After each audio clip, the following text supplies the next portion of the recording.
today is my first day back at work. Last night I'm on my Superwoman complex. I'm back at it again. Hey y'all. I'm doing it. It's happening. Am I ready? No, I'm not ready. No. But here I go. You know?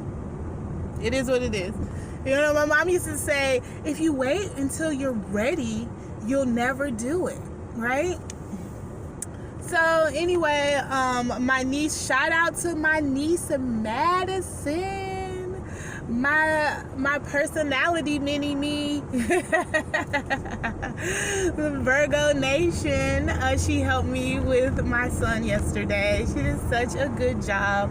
I was like, I'm gonna throw you some dollars or something, but I think I'm gonna get her nails done or whatever and do her hair. You know, she like a little teeny bopper, so maybe we can go together if I get my life together. But anyway, I'm going to work. It's happening. I'm not ready. It's still happening. I have my drugs with me, aka ibuprofen, hydrocodone, or whatever, things like that. My phone dying. Make it happen.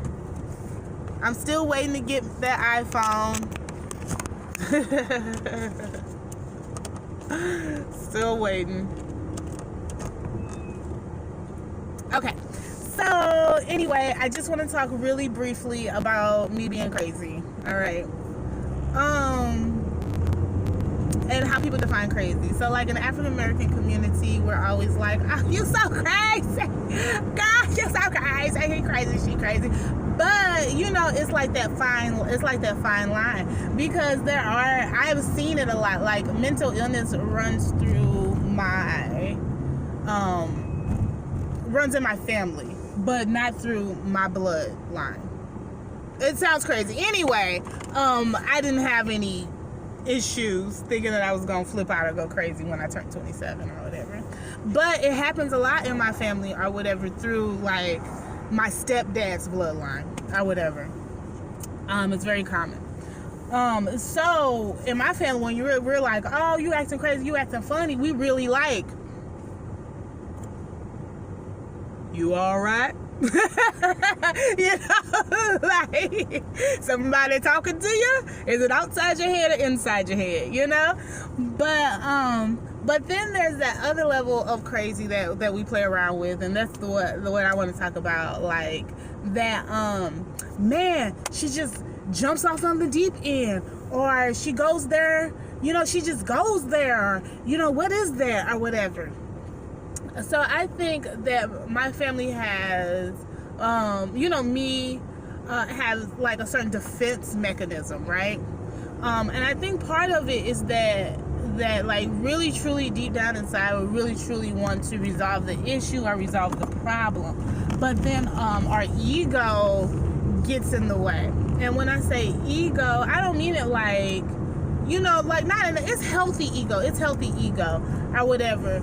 But for most people it's like, oh man, I try to do this, or I try to work with this person, and it doesn't succeed, and I just can't mess with them no more. Like maybe I tell them a couple of words or whatever, I can't mess with them no more. I you know, I'm going about my business. That's how most people like do it. But how we do it is like, okay, like we try, and then like something goes wrong, and then we try some more, and then something goes wrong, and then like we try some more to problem solve, and we're like, hey, we're just trying to do this, or we're just trying to help, and then it doesn't come together, and then we snap out, and then it takes someone to pull us out of it or whatever. So it's like, and when I say it takes someone to pull us out of it, it's not like, oh, we're going to snap out, and then 2 weeks later, you're going to come. Like, let's say we didn't talk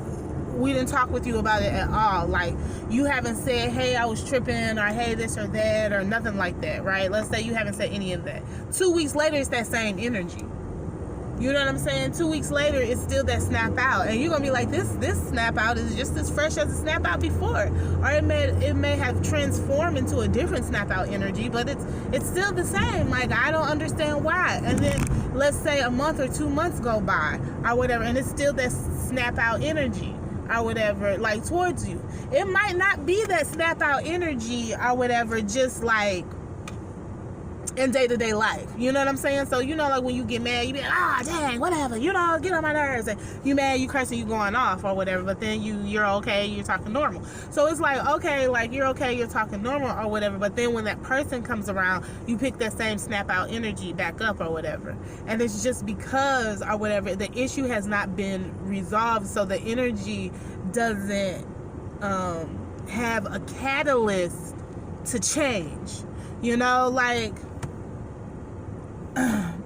the change is not going to happen within itself or whatever. If I'm mad at you, I'm not just going to stop being mad at you because I've decided to just like stop being mad at you. If I'm mad at you, I'm not going to be mad at you anymore because we've talked about it.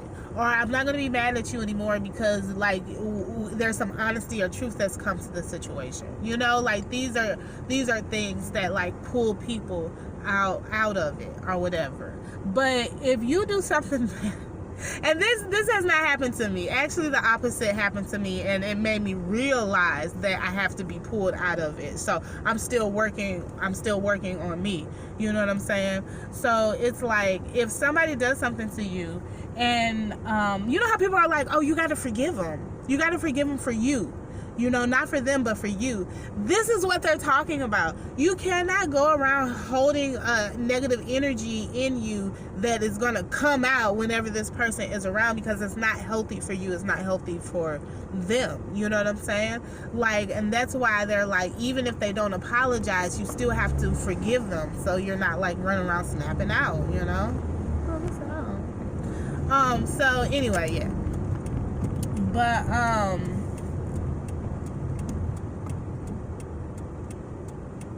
they tripping.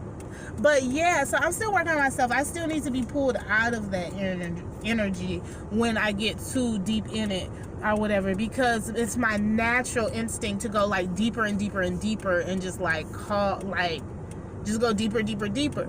My natural energy is to not have conflict, surprisingly. And what is going on?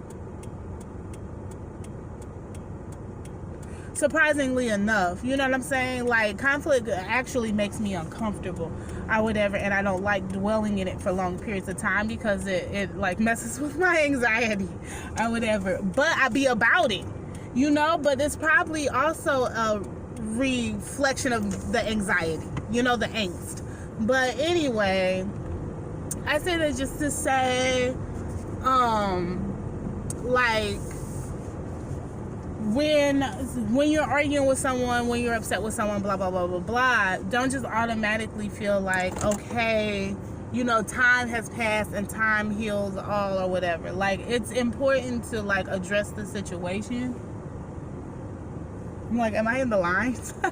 It's important to, like, address the situation or whatever, because sometimes the person, I have to say sometimes, like, I'm not always the bigger person. I want to be the bigger person. I'm working on being the bigger person. I try to be the bigger person. I try to, like, reflect and analyze and be understanding of all the issues involved. And sometimes I just don't quite make it there. And I need somebody to come along. This is why I'm so a part of the mentoring model. This is why I love the mentoring model so much, because sometimes you need someone to come in and kind of like put an ease on top of what's going on, so that you can see what's really, really happening and step out of your ego and step out of that, like, internal depth or whatever, you know, before you, like, wreck stuff or whatever. And so that's been my little